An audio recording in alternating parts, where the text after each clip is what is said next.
তো hello guys, কেমন আছো সবাই?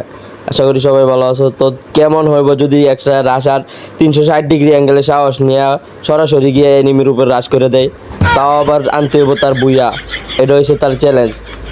একটা ফার্স্ট রাশারের কাজ কি তা আজকের ভিডিওতে তোমরা জানতে পারবা। আর আমি কী জন্য ফার্স্ট রাশার এটা কিন্তু আজকের ভিডিওতে প্রমাণ দিব। তো এত কথা না বললে কিন্তু সরাসরি গেমে চলে যায়।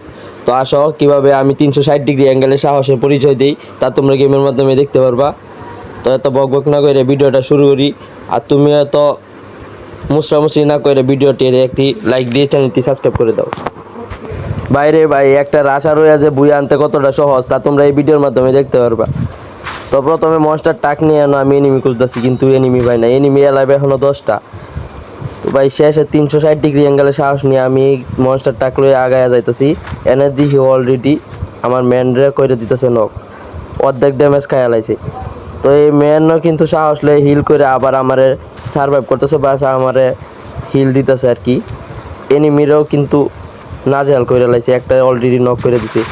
তো এনে আমি একটা এনিমিরে ফাইট করতে করতে কিছুক্ষণ পরে দেখি আমার ম্যান চাঁদের দেশে উড়ে গেছে। তো কী আর বলবো ভাই, 360 ডিগ্রি অ্যাঙ্গেলে যখন সাহস লয়ে আমি ফাইট করি অর্ধেক ড্যামেজ আমারও মেরে দিছে। তো এটা বড় কথা না, বড় কথা হইতেছে যে আমি সাহসটা লয়ে আগামু যে আমার কোনো হিল দেওয়ার মতো ম্যান নাই। মানে আমার আগে এই 2টা ম্যান আড়াই এলাইছি আর আমার কাছে মেডিকেটও নাই। আর ভিডিওটা কিন্তু আমি পরে করছি, যার কারণে এই স্ক্রিনের মধ্যে মেডিকেট গ্লোয়াল কিচ্ছু বাঁচতেছে না। তো এইবার আমি রাশ দিমু যে ওইটার শক্তি আড়াই এলাইছি ভাই। তবে রাশার ক্যারেক্টার আছে কিছুক্ষণ পরে পরে লাইভ দিতেছে, ওইটা মনে হয় জোট হইব অথবা কি বলতে পারি না। যাই হোক, এখানে কিন্তু অলরেডি জোন আয়া পড়ছে আর সাহস নিয়ে আমি আগাইতেছি। তো এই জায়গায় এনিমি দিকে কিন্তু আমি সরাসরি নামে গেছি আর আমার কাবাকাবি শুরু হয়ে গেছে ট্যাঙ্ক, তো আবার শুরুটা। তো এই জায়গায় আমার মেডিকেট লুট করা লাগবো। এইখানে লুট করতে করতে আমার ম্যান দেহ ভাই সরাসরি উপরে গেছে গা।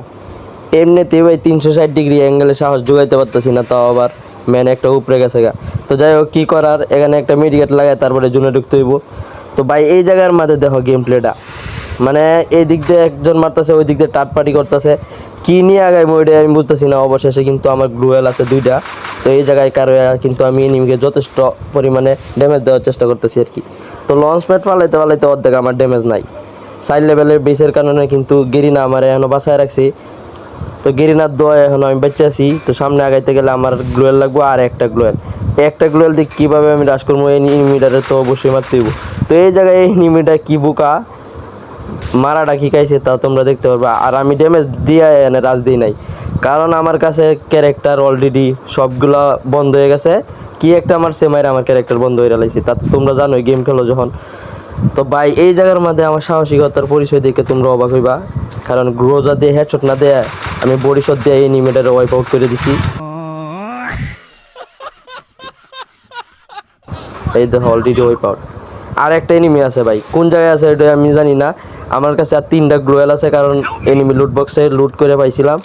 তো যাই হোক, এখন কিন্তু আমার সব ক্যারেক্টার আয়া পড়ছে, রাজ দিতেও আমার কোনো সমস্যা নাই। তো আমার ম্যানে চিল্লাইতেছে ভাই রাজ দিয়ে ওরা আবার সহ্য হইতেছে না বাংলাদেশের টিমের মতো। মানে বাংলাদেশের টিম 120 রান করলে ওরা 2 ওভারে জিতে তো পরে 2 ওভারে অল আউট হয়ে পড়ে। তো যাই হোক, এনে কিন্তু আমি সময় বুঝে রাজ দেওয়ানোর চেষ্টা করতেছি। ওই দেখো ভাই ওরা অর্ধেক ড্যামেজ দেওয়ানোর পরে কিন্তু আমি সরাসরি রাশটা দিয়ে দিই। আমি জানি ওই জায়গায় ভালো ক্যারেক্টার মারবো, তো ক্যারেক্টার মারেও কুল পাই নাই, শেষ পর্যন্ত কিন্তু ম্যাচটা বুইয়া লইয়া পড়ছে।